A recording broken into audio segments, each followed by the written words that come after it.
ನಮಸ್ಕಾರ ಗೆಳೆಯರೆ, ಪಾಠಶಾಲಾ ಯೂಟ್ಯೂಬ್ ಚಾನಲ್ಗೆ ಸ್ವಾಗತ ಸುಸ್ವಾಗತ. ಈ ದಿನ ನಾವು ನಿಮ್ಮ ಚಿಕ್ಕಮಂಗ್ಳೂರು, ಮಂಡ್ಯ, ಕೊಡಗು ಡಿಸಿಸಿ ಬೆಂಗಲ್ ಕಾಲಾಗಿರ್ತಕ್ಕಂಥ FD SD ಅಸಿಸ್ಟೆಂಟ್ ಮ್ಯಾನೇಜರ್ ಎಲ್ಲದಕ್ಕೂ 160+ ಸ್ಕೋರಿಂಗ್ ಸ್ಟ್ರಾಟಜಿ ಯಾವ ತರ ಮಾಡ್ಬೋದು ಅಂತ ನೋಡ್ತಾ ಹೋಗೋಣ. ಮಾಡಲ್ ಕ್ವಶನ್ ಪೇಪರ್ ನಂಬರ್ 4 ಇದು. ಮಾಡಲ್ ಕ್ವಶನ್ ಪೇಪರ್ ನಂಬರ್ 4 ಇದು. ಇಲ್ಲಿ ಸಿಲೆಬಸ್ ಇಲ್ಲೇ ಕಾಣಿಸ್ತಾ ಇದೆ, ಡೀಟೇಲ್ ಸಿಲೆಬಸ್ ಇಲ್ಲೇ ಇದೆ. ಸೊ ಸಿಲೆಬಸ್ ಮೇಲೆ ಫೋಕಸ್ ಇರಲಿ, ಕನ್ನಡ ಕೋಆಪರೇಟಿವ್ ಮೇಲೆ ಮ್ಯಾಕ್ಸಿಮಮ್ ಫೋಕಸ್ ಮಾಡ್ರಿ. ನೆಕ್ಸ್ಟ್ ಕಾನ್ಸ್ಟಿಟ್ಯೂಷನ್ ಮೇಲೆ ಮಾಡ್ರಿ. ತದನಂತರದಲ್ಲಿ ನಿಮ್ಮ ಜಿಕೆ, ಕೊನೆಯಲ್ಲಿ ಇಂಗ್ಲಿಷ್ ಮಾಡ್ರಿ. ಇಂಗ್ಲಿಷ್ ಮೀಡಿಯಂ ಹುಡುಗರು ಮಾಡ್ಬೋದು. ಸೊ ಒಟ್ಟಿನಲ್ಲಿ 160+ ತಗೊಂಡ್ರೆ ಆಲ್ಮೋಸ್ಟ್ ಫ್ರೀಯಾಗಿ ಕ್ಲಿಯರ್ ಆಗೋ ಚಾನ್ಸಸ್ ಜಾಸ್ತಿ ಇರುತ್ತೆ. ಸೊ ನೋಡ್ತಾ ಹೋಗೋಣ. ಯಾರಿಗೆಲ್ಲ ಕೋಚಿಂಗ್ ಏನಾರು ಅವಶ್ಯಕತೆ ಇದ್ರೆ, ಕ್ಲಾಸಸ್ PDF ಮೆಟೀರಿಯಲ್ ಏನಾರು ಅವಶ್ಯಕತೆ ಇದ್ರೆ ನಾನು ಈ ನಂಬರ್ಗೆ ಮೆಸೇಜ್ ಮಾಡಿ, ವಾಟ್ಸಪ್ ಮಾಡಿ. ಸೊ ಅದು ಪ್ರೊವೈಡ್ ಮಾಡುವಂಥ ಕೆಲಸ ಮಾಡ್ತೀವಿ ಅಂತ ಹೇಳ್ತಾ, ಕ್ಲಾಸಸ್ ಇರುತ್ತೆ, ಆನ್ಲೈನ್ ಕ್ಲಾಸ್ ಇರುತ್ತೆ. ಯಾರಿಗೆ ಇಂಟ್ರೆಸ್ಟ್ ಇದೆ ಅವ್ರು ಜಾಯ್ನ್ ಆಗಿ ಅಂತ ಹೇಳ್ತಾ ಒಳಗಡೆ ಎಂಟರ್ ಆಗೋಣ. ಆಂಟೋನಿಮ್ಸ್, ಫಸ್ಟ್ ಆಂಟೋನಿಮ್ಸ್ ನೋಡ್ತಾ ಹೋಗೋಣ. ಪ್ಲೆಬೇಯನ್ಗೆ ಅರಿಸ್ಟೋಕ್ರೆಟಿಕ್, ಹ್ಯಾಕ್ನೀಡ್ಗೆ ಇಮ್ಯಾಜಿನೇಟಿವ್, ಆಬ್ಲಿಗೇಟರ್ಗೆ ಫಾರ್ಮುಲೇಟು, ಕಲ್ಪಬಲ್ಗೆ ಬ್ಲೇಮ್ಲೆಸ್, ಗ್ರೆಗೇರಿಯಸ್ಗೆ ಆಂಟಿ ಸೋಷಿಯಲ್, ಕೆಪಾಶಿಯಸ್ಗೆ ಲಿಮಿಟೆಡ್, ರೆಮಿಸ್ಗೆ ಡಾಟ್ಫುಲ್ ಅಂತ, ಹಾನರರಿಗೆ ಪೇಡು, ಮೆಟಿಕ್ಯುಲಸ್ಗೆ ಸ್ಲೋವೆನ್ಲಿ ಅಂತ ಆಂಟೋನಿಮ್ಸ್, ವಿರುದ್ಧಾರ್ಥಕ ಪದಗಳು. ನೆಕ್ಸ್ಟ್ ನಿಮ್ಮ ಸಿನೋನಿಮ್ಸ್ ನೋಡ್ತಾ ಹೋಗೋಣ. ಎಸ್ಚ್ಯೂಗೆ ಅಬ್ಸ್ಟೈನ್ ಫ್ರಮ್, ಬೆನಿವೋಲೆಂಟ್ಗೆ ಗುಡ್, ಜಸ್ಟ್, ಫೇರು. ನೆಕ್ಸ್ಟ್ ಅಕ್ವಿಟೆಡ್ಗೆ ಡಿಕ್ಲೇರ್ಡ್ ನಾಟ್ ಗಿಲ್ಟಿ ಅಂತ. ಇನ್ನು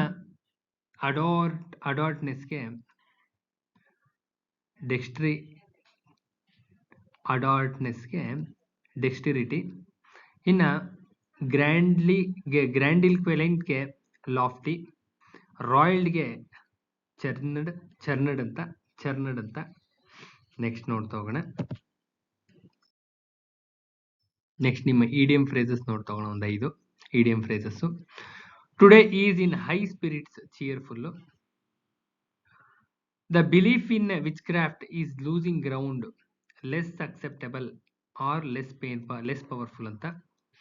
the controversy is likely to create a bad blood, ಇದೇ important word, bad blood between the 2 communities, ill feeling ಅಂತ. Is not a great lawyer but he has the gift of the gab, ಅಂದ್ರೆ talent of speaking ಅಂತ. ಅವನಿಗೆ ಮಾತಾಡ್ತಕ್ಕಂಥ ಕಲೆ ಗೊತ್ತಿದೆ ಅಂತ.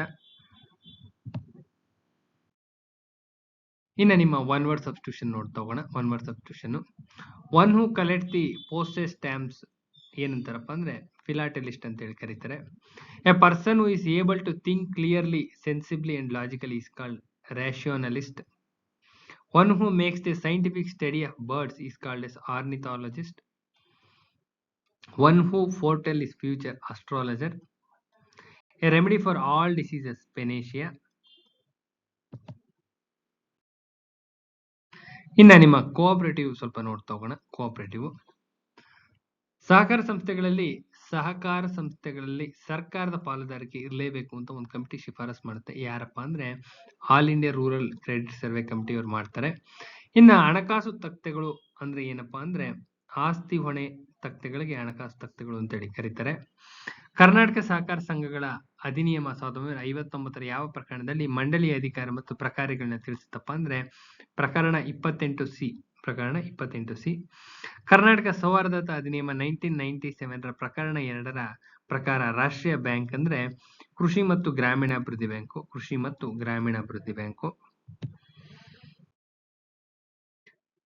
Next ನೋಡ್ತಾ ಹೋಗೋಣ. ಕರ್ನಾಟಕ ಸೌಹಾರ್ದ ಅಧಿನಿಯಮ ಯಾವ ಪ್ರಕರಣದ ಮೇರೆಗೆ ಸೌಹಾರ್ದ ಸಹಕಾರವು ನೋಂದಣಿಗೆ ಅರ್ಜಿ ಸಲ್ಲಿಸಬೇಕಪ್ಪ ಅಂದ್ರೆ ಪ್ರಕರಣ 5 ಇದು ಇಂಪಾರ್ಟೆಂಟ್. ಇದು ಕರ್ನಾಟಕ ಸೌಹಾರ್ದ ಅಧಿನಿಯಮದ ಯಾವ ಪ್ರಕರಣದಡಿ ಉಪವಿಧಿಗಳನ್ನ ತಿದ್ದುಪಡಿ ಮಾಡಿದ 30 ದಿನದೊಳಗಡೆ ರಿಜಿಸ್ಟರ್ಗೆ ಸಲ್ಲಿಸಬೇಕಪ್ಪ ಅಂದ್ರೆ ಪ್ರಕರಣ 4.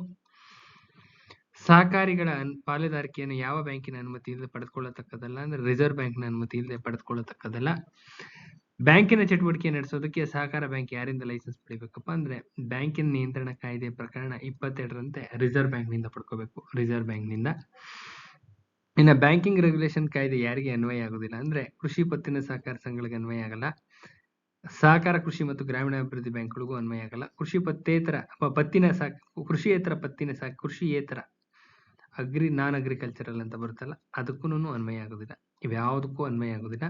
ಇನ್ನ ರಿಸರ್ವ್ ಬ್ಯಾಂಕಿನ ಸಲಹೆ ಮೇರೆಗೆ ಒಂದು ಸಹಕಾರ ಬ್ಯಾಂಕ್ ಅನ್ನ ಮುಚ್ಚಲು ಆದೇಶಿಸಿದ್ರೆ ಅದರ ವಿರುದ್ಧ ಅಪೀಲನ್ನು ಮುಂದಿನ ಪ್ರಾಧಿಕಾರಕ್ಕೆ ಸಲ್ಲಿಸಬಹುದಪ್ಪ ಅಂದ್ರೆ ಜಿಲ್ಲಾ ನ್ಯಾಯಾಲಯಗಳಿಗೆ ಸಲ್ಲಿಸಬಹುದು. ಇನ್ನು ಸಹಕಾರ ಸಂಘದ ಲೆಕ್ಕ ಪರಿಶೋಧನೆಯನ್ನ ಯಾರಿಂದ ಮಾಡಿಸ್ಬೇಕಪ್ಪ ಅಂದ್ರೆ ಈ ಮೇಲ್ನ ಎಲ್ಲಾನು ಕರೆಕ್ಟ್ ಆಗಿದೆ. ಕನಿಷ್ಠ 3 ವರ್ಷಗಳ ಕಾಲ ಅನುಭವವುಳ್ಳ ಚಾರ್ಟೆಡ್ ಅಕೌಂಟೆಂಟ್ ಇಂದ, ಕಾಸ್ಟ್ ಮತ್ತು ಅಕೌಂಟಿಂಗ್ ಅಧಿನಿಯಮದ ಮೇರೆಗೆ ಅರ್ಥೈಸಿದ ಚಾರ್ಟೆಡ್ ಅಕೌಂಟೆಂಟ್ ಇಂದ, ಕನ್ನಡ ಭಾಷಾ ಜ್ಞಾನವುಳ್ಳ ಚಾರ್ಟೆಡ್ ಅಕೌಂಟೆಂಟ್ 3 ಜನನು ಮಾಡಬಹುದು. ಇನ್ನ ಕರ್ನಾಟಕ ಸೌಹಾರ್ದ ಸಹಕಾರಿ ಅಧಿನಿಯಮದ ಮೇರೆಗೆ ರಚಿತವಾದಂತಹ ಸಹಕಾರ ಸಂಘಗಳ ಆಡಳಿತ ಮಂಡಳಿಗೆ ಚುನಾವಣೆಯನ್ನು ಯಾರು ನಡೆಸ್ತಾರಪ್ಪ ಅಂದ್ರೆ ಸಹಕಾರ ಚುನಾವಣಾ ಆಯೋಗ ನಡೆಸ್ತಾರೆ. ಇದು ಇಂಪಾರ್ಟೆಂಟ್, ಜ್ಞಾಪಕ ಇಟ್ಕೊಳ್ಳಿ. ನಾಮ ಮಾತ್ರದ ಅಥವಾ ಸಹ ಸದಸ್ಯರನ್ನ ಕೆಳಗಿನ ಯಾವ ಪ್ರಕರಣದ ಮೇಲೆ ನೇಮಕ ಮಾಡಬಹುದಪ್ಪ ಅಂದ್ರೆ ಸಹ ಸದಸ್ಯರು ಅಥವಾ ನಾಮ ಮಾತ್ರ ಪ್ರಕರಣದ ಬರ್ತಕ್ಕಂಥದ್ದು ಪ್ರಕರಣ 18ರಲ್ಲಿ. ಇನ್ನ ಸಹಕಾರ ಸಂಘದ ದಿನನಿತ್ಯ ವ್ಯವಹಾರಗಳ ಪೂರ್ಣ ನಿಯಂತ್ರಣ ಮೇಲ್ವಿಚಾರಣೆ ಯಾರು ಹೊಂದಿರ್ತಾರಪ್ಪ ಅಂದ್ರೆ ಮುಖ್ಯ ಕಾರ್ಯನಿರ್ವಹಣಾಧಿಕಾರಿ ಹೊಂದಿರ್ತಾರೆ. ಇನ್ನ ನಿಮ್ಮ ಕಾನ್ಸ್ಟಿಟ್ಯೂಷನ್ ಸ್ವಲ್ಪ ನೋಡ್ತಾ ಹೋಗೋಣ. ಕಾನ್ಸ್ಟಿಟ್ಯೂಷನ್ ಮೂಲಭೂತ ಹಕ್ಕುಗಳು ಹಾಗೂ ರಾಜ್ಯ ನೀತಿಯ ನಿರ್ದೇಶಾತ್ಮಕ ತತ್ವಗಳು ಎರಡು ಒಂದಕ್ಕೊಂದು ಪೂರಕವಾಗಿದ್ದಾವೆ. ಇನ್ನು ಭಾರತದ ಎಲ್ಲಾ ಪ್ರಜೆಗಳಿಗೂ ಸಮಾನ ರೂಪದ ಸಿವಿಲ್ ಸಮಿತಿಯನ್ನು ಒದಗಿಸಿಕೊಡ್ತಕ್ಕಂಥದ್ದು ರಾಜ್ಯ ನೀತಿಯ ನಿರ್ದೇಶಾತ್ಮಕ ತತ್ವಗಳು DPSP. ಭಾರತದ ನಾಗರಿಕರ ಸಾಮೂಹಿಕ ಸಮಾಜವಾದಿ ಆರ್ಥಿಕ ಧ್ಯೇಯೋದ್ದೇಶಗಳನ್ನು ಇಲ್ಲಿ ಸೇರಿಸಿದ್ದಾರೆ ಅಂದ್ರೆ DPSP ಸೇರಿಸಿದ್ದಾರೆ. ಭಾರತ ಸಂವಿಧಾನದ ಕೆಳಗಿನ ಯಾವ ಅನುಚ್ಛೇದ ಗ್ರಾಮ ಪಂಚಾಯತ್ ಸಂಘಟನೆ ಕಾರಣ ಆಗಿದೆ ಅಂದ್ರೆ 40ನಲ್ಲಿದೆ. ಆರ್ಟಿಕಲ್ 40 ಬರೋದೇನೆ ಗ್ರಾಮ ಪಂಚಾಯತ್ ಸಂಬಂಧಪಟ್ಟಂಗೆ.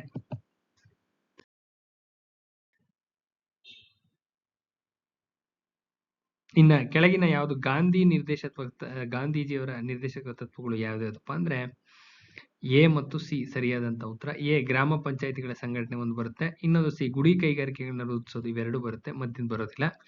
ಇನ್ನು ಎಲ್ಲಾ ನಿರ್ದೇಶಕ ತತ್ವಗಳನ್ನ ಪಾಲಿಸಿದ್ರೆ ನಮ್ಮ ದೇಶ ಸ್ವರ್ಗ ಆಗುತ್ತೆ ಅಂತ ಹೇಳಿದವರು ಚಾಗಲ. ಇಂಪಾರ್ಟೆಂಟ್ ಇದು ಇಂಪಾರ್ಟೆಂಟ್ ಇದು. ಇನ್ನ ಸಾಮಾಜಿಕ ಮತ್ತು ಆರ್ಥಿಕ ಸಮಾನತೆಗೆ ಬುನಾದಿ DPSPನೇ. ಭಾರತ ಸಂವಿಧಾನದಲ್ಲಿ ರಾಜ್ಯ ನೀತಿಯ ನಿರ್ದೇಶಕ ತತ್ವಗಳನ್ನು ಸೇರಿಸುವುದು ಯಾವುದು ಮುಖ್ಯ ಉದ್ದೇಶ ಅಂದ್ರೆ ಸುಖಿ ರಾಜ್ಯದ ನಿರ್ಮಾಣದ ಮುಖ್ಯ ಉದ್ದೇಶ. ರಾಜ್ಯ ನೀತಿಯ ನಿರ್ದೇಶಕ ತತ್ವಗಳು ಇದರಲ್ಲಿ ಕಾಣಬಹುದಪ್ಪ ಅಂದ್ರೆ ಸಂವಿಧಾನದ 4ನೇ ಭಾಗದಲ್ಲಿ ಕಾಣಬಹುದು. ಕೆಳಗಿನವುಗಳಲ್ಲಿ ಯಾವುದು ರಾಜ್ಯ ನೀತಿಯ ನಿರ್ದೇಶಕ ತತ್ವವಲ್ಲ ಅಂದ್ರೆ ಭಾಷೆ ಮತ್ತು ಸಂಸ್ಕೃತಿಯ ತಳಹದಿಗಳಲ್ಲಿ ರಾಜ್ಯಗಳನ್ನ ರಚಿಸೋದು. ಭಾಷೆ ಮತ್ತು ಸಂಸ್ಕೃತಿಯ ತಳಹದಿಯಲ್ಲಿ ರಾಜ್ಯಗಳನ್ನ ರಚಿಸೋದು DPSP ಉದ್ದೇಶ ಅಲ್ಲ. ಗ್ರಾಮ ಪಂಚಾಯತಿ ಸಂಘಟನೆ ಬರುತ್ತೆ. ಕಾರ್ಮಿಕರಿಗೆ ಬದುಕಲು ಬೇಕಾದ ಸಂಬಳ ಅದು ಬರುತ್ತೆ. ಇನ್ನ ಪರಿಶಿಷ್ಟ ಜಾತಿ ಮತ್ತು ಪರಿಶಿಷ್ಟ ವರ್ಗಗಳ ದುರ್ಬಲ ವರ್ಗಗಳ ಶೈಕ್ಷಣಿಕ ಇದನ್ನ ಸೇರಿಸೋದು ಬರುತ್ತೆ. ನೆಕ್ಸ್ಟ್ ರಾಜ್ಯ ನೀತಿ ನಿರ್ದೇಶಕ ತತ್ವ ಅಲ್ಲ ಯಾವ್ದಪ್ಪ ಅಂತ ಅಂದ್ರೆ ಬಿ ಮತ್ತು ಡಿ ರಾಷ್ಟ್ರೀಯ ಲಾಂಛನ ಮತ್ತು ರಾಷ್ಟ್ರಗೀತೆಗಳನ್ನ ಗೌರವಿಸುವುದು ಮೂಲಭೂತ ಕರ್ತವ್ಯಗಳಲ್ಲಿ ಬರುತ್ತೆ. ವೈಜ್ಞಾನಿಕ ಮನೋವೃತ್ತಿಯನ್ನ ಮತ್ತು ಮಾನವೀಯತೆಯನ್ನು ಅಭಿವೃದ್ಧಿಗೊಳಿಸುವುದು ಮೂಲಭೂತ ಕರ್ತವ್ಯಗಳಲ್ಲಿ ಬರುತ್ತೆ. ಸಮಾನ ಕೆಲಸಕ್ಕೆ ಸಮಾನ ವೇತನ DPSP, ಗ್ರಾಮ ಪಂಚಾಯತ್ ನಿಯೋಜನೆ DPSP, ಇವೆರಡು DPSP ಬರ್ತವೆ. ಇವೆರಡು ಮೂಲಭೂತ ಕರ್ತವ್ಯಗಳಲ್ಲಿ ಬರ್ತವೆ. ಇನ್ನ ರಾಜ್ಯ ನೀತಿ ನಿರ್ದೇಶಾತ್ಮಕ ತತ್ವಗಳ ಪೈಕಿ ಯಾವುದು ಸರಿಯಾಗಿದೆ ಅಂದ್ರೆ ಮೇಲಿನ ಎಲ್ಲವೂ ಕರೆಕ್ಟ್ ಆಗಿದಾವೆ. ಸಾಮಾಜಿಕ ಮತ್ತು ಆರ್ಥಿಕ ಪ್ರಜಾಪ್ರಭುತ್ವ ಸ್ಥಾಪನೆಯ ಗುರಿ ಹೊಂದಿದೆ. ಕಾನೂನು ಮತ್ತು ನೀತಿಗಳನ್ನು ರೂಪಿಸುವಾಗ ಅನುಸರಿಸಬೇಕಾದ ಆದರ್ಶಗಳನ್ನು ಹೊಂದಿದ್ದಾವೆ. ಸಮರ್ಥನೀಯವಾದ ಸ್ವರೂಪಗಳು ಅಂದ್ರೆ ಸಮರ್ಥನೀಯವಲ್ಲದ ಅಂದ್ರೆ ಕೋರ್ಟ್ ಅಲ್ಲಿ ಕ್ವಶನಿಂಗ್ ಮಾಡಕ್ ಬರೋದಿಲ್ಲ ಅಂತ. ಮೇಲೆ ಎಲ್ಲವೂ ಕರೆಕ್ಟ್ ಆಗಿದಾವೆ. 4ನೇ ಭಾಗದಲ್ಲಿದೆ, ಅದು ಕರೆಕ್ಟ್ ಆಗಿದೆ. ಇನ್ನ ಭಾರತದಲ್ಲಿ ಪಂಚಾಯತ್ ರಾಜ್ ಸಂಸ್ಥೆಗಳನ್ನ ಸಂವಿಧಾನದ ಯಾವ ನಿರ್ದೇಶನ ಅನ್ವಯ ಸ್ಥಾಪಿಸಲಾಗಿದೆ ಅಂದ್ರೆ ನಿರ್ದೇಶಕ ತತ್ವಗಳ ಅನ್ವಯ ಸ್ಥಾಪನೆ ಮಾಡಿದ್ದಾರೆ. ಇಲ್ಲಿಗೆ ವಿಡಿಯೋನ ಎಂಡ್ ಮಾಡ್ತಾ ಇದ್ದೀನಿ. ಮ್ಯಾಕ್ಸಿಮಮ್ ಟೈಮ್ ಇರೋದೇ 10 ಮಿನಿಟ್ಸ್ ಅಷ್ಟೇನೆ ಇರೋದು. ಸೊ ಆಲ್ಮೋಸ್ಟ್ ಎಂಡಿಂಗ್ ಬಂತು. ಸೊ ಯಾರೆಲ್ಲ ಚಾನಲ್ ಸಬ್ಸ್ಕ್ರೈಬ್ ಆಗಿ ವಿಡಿಯೋನ ಮ್ಯಾಕ್ಸಿಮಮ್ ನಂಬರ್ ಪೀಪಲ್ ಶೇರ್ ಮಾಡಿ. ಯಾರಿಗಾನ PDF material plus online class ಯಾರಿಗಾರ ಅವಶ್ಯಕತೆ ಇದ್ರೆ, ಸೀರಿಯಸ್ ಆಗಿ ಓದ್ತಾ ಇರೋರು ಯಾರು ಕ್ಯಾಂಡಿಡೇಟ್ಸ್ ಇದ್ರೆ ನನ್ನ ಬಿಗಿನಿಂಗ್ ಫಸ್ಟ್ ಸ್ಲೈಡ್ ಅಲ್ಲಿ ನಂಬರ್ ಇದೆ, ಆ ವಾಟ್ಸಪ್ ನಂಬರ್ಗೆ ಮೆಸೇಜ್ ಮಾಡಿ ಅಂತ ಹೇಳ್ತಾ ವಿಡಿಯೋನ ಎಂಡ್ ಮಾಡ್ತಾ ಇದ್ದೀನಿ. ನಾಳೆ ಇದೇ ಟೈಮ್ಗೆ ಇನ್ನೊಂದು ವಿಡಿಯೋ ಜೊತೆ ಭೇಟಿ ಆಗ್ತೀನಿ. ನಮಸ್ಕಾರ.